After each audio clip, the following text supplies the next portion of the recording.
আজকে আমি আমার প্রিয় গরুর দুধ দহন করব, তাও আবার নিজে হাতে। হ্যালো এভরিওয়ান, আসসালামু আলাইকুম। I hope you are doing well.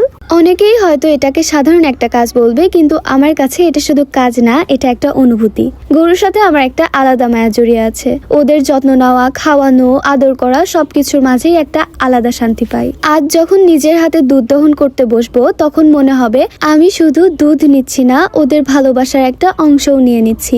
ওরা হয়তো কথা বলতে পারে না, কিন্তু ওদের চোখের দিকে তাকালেই বুঝি কতটা আপন করে নিয়েছে আমাকে। এই মুহূর্তগুলো খুব ছোট, কিন্তু আমার কাছে খুব মূল্যবান। নিজের হাতে করা কাজের তৃপ্তিটা আলাদা, আর প্রিয় গরুর সাথে কাটানোর সময়টা তো আরো বেশি স্পেশাল। আমাদের গরুগুলোকে দিনে 2 বার দহন করা হয়, একবার সকালে আর একবার সন্ধ্যায়। সকালে ফজরের পরেই সেই শান্ত সময়ে দহন শুরু হয়। চারপাশে ঠান্ডা বাতাস, নীরব পরিবেশ, আর গরুগুলোও থাকে একদম শান্ত। মনে হয় দিনের শুরুটা বরকতময় হয়ে যাচ্ছে।